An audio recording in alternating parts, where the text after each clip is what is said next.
Today I am going to talk about lung cancer, which is a big problem not only world over but also in our country.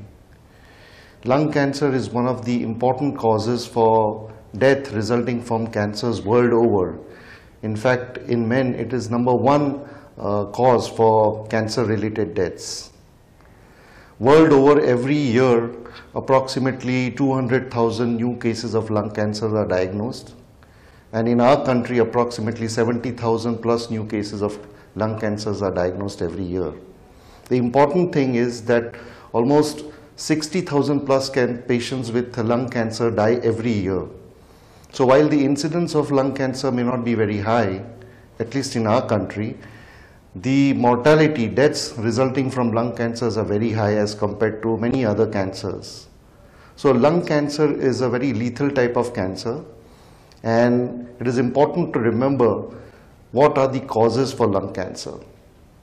The most important risk factor for lung cancer is smoking tobacco. Smoking in any form, whether it is cigarette, bidi, pipe, cigar, in any form is an important risk factor. And in fact, almost 60 to 70% of lung cancers are caused by smoking tobacco. As you all know, the incidence of smoking is going up in our country, while the incidence of smoking is reducing in the Western and developed countries. And this reflects the increasing number of lung cancers that we are seeing in our country. Whereas the incidence of lung cancers and death resulting from lung cancers in men is reducing in Western countries, it is kind of steadied or reached plateau in women. In our country, because the frequency of smoking is going up, the number of lung cancers that we will see in future and number of patients dying of lung cancers will keep increasing. We need to do something very urgently about this, otherwise it's going to be a big epidemic in the coming times. Like I said, the most important risk factor for lung cancer is smoking. And since we know that this is a causative factor, it goes without saying that if smoking is eradicated completely, the incidence of lung cancer will come down. At the same time, I would also like to emphasize that whereas smoking is an important risk factor for lung cancer, cancer of the lung can also occur in people who have never been smokers. Now, the reason for people who have never smoked in their life getting lung cancer is multiple. It could be due to passive smoking of tobacco, environmental tobacco as we call it. It could be due to smoking of inhalation of pollutants, which is rampant in our country, in cities, especially diesel smoke, fumes from other chemicals. And in some cases, we really don't know what actually is the cause for lung cancers. Also, we have noticed that a lot of women who have never had smoked in their life get lung cancers, and the important risk factor or important cause of lung cancer in them could be any one of this, passive smoking, environmental tobacco smoke, or inhalation of pollutants including diesel smoke and things like that. Since we now know what is an important risk factor for lung cancer, it becomes easy to explain how one can actually reduce the risk of developing lung cancer. And the most important risk factor, if we take it out, that is tobacco, smoking in any form, we will definitely in future see reduction in the incidence and deaths resulting from lung cancer.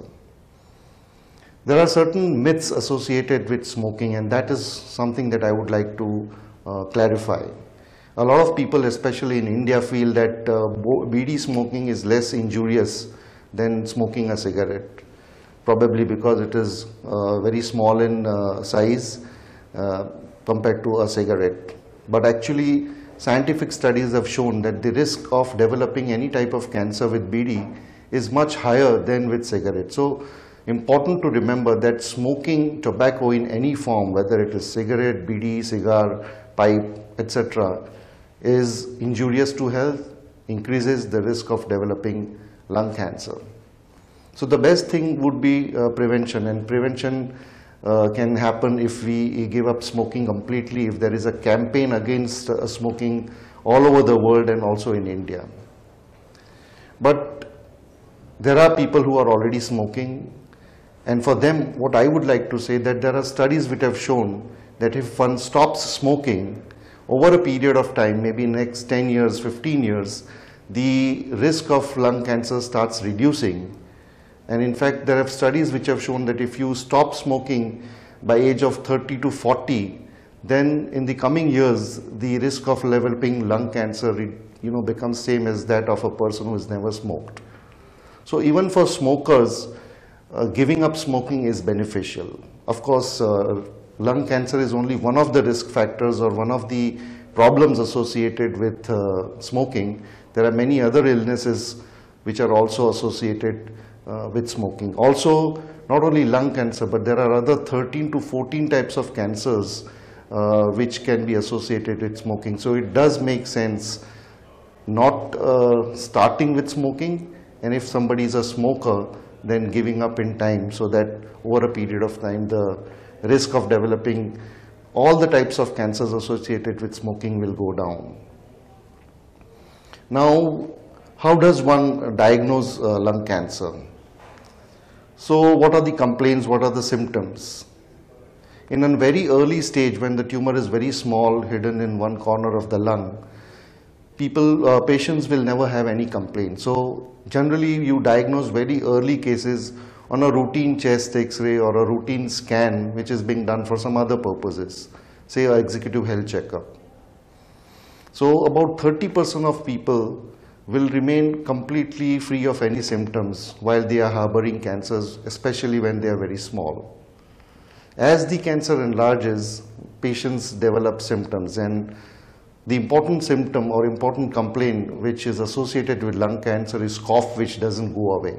Of course, everybody develops cough once in a while, but if it is treatable, it goes away with routine medicines, then we should not worry about cancer. But if something persists, the cough just doesn't respond to any form of treatment, then it is something that is serious and one should go to a doctor.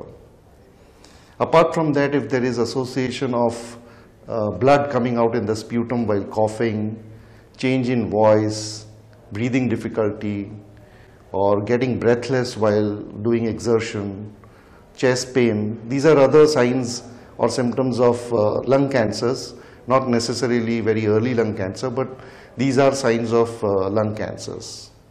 Now in our country, in India, there is a problem of tuberculosis also, and a lot of complaints or symptoms associated with tuberculosis are common with lung cancers. In fact, even the findings on investigations like chest X-ray or a CT scan can be fallacious, and one may not be able to differentiate between tuberculosis and lung cancer. So the next step after suspecting cancer based on the complaints is to do a X-ray or a CT scan, and then most importantly, to confirm that it is a cancer, we need to do a biopsy.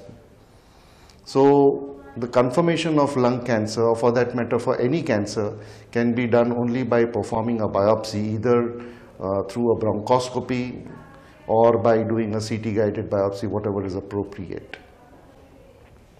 Now once the diagnosis of lung cancer is made, then comes the staging and treatment. And for staging purposes, you do a CT scan, bone scan, or maybe a PET CT scan. And then once the staging is done, we start planning the treatment.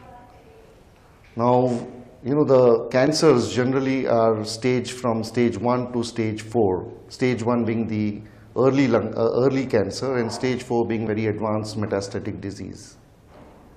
In stage 1 cancer, generally the preferred treatment for lung cancer is surgery if the patient is medically fit. And if it is diagnosed in stage 1, the cure rates with surgery are very high.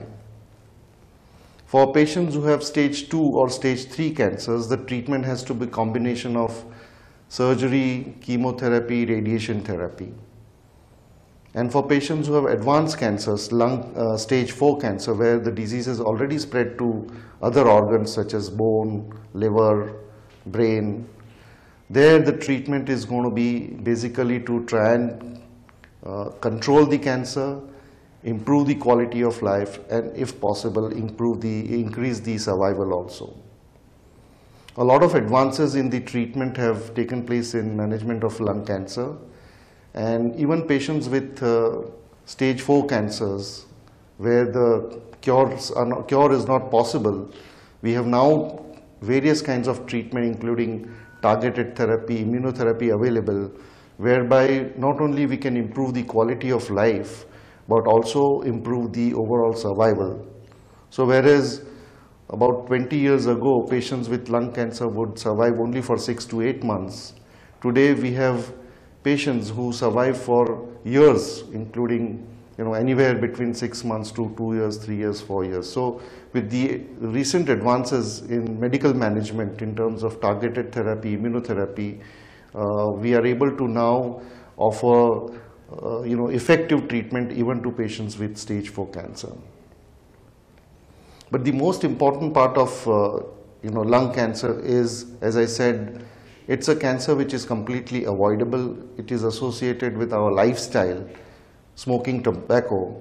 So if one gives up the habit of tobacco, or if we encourage people not to get into the habit of smoking tobacco in whatever form, I think we'll be doing a great service to the mankind, to people all over the world and India, because we will be reducing not only the risk of lung cancer, many other cancers, and also many other illnesses which are associated with tobacco. I hope this talk on lung cancer is helpful to people in general. It clarifies a lot of questions that people may have, and also help in promoting campaign against smoking. Thank you very much.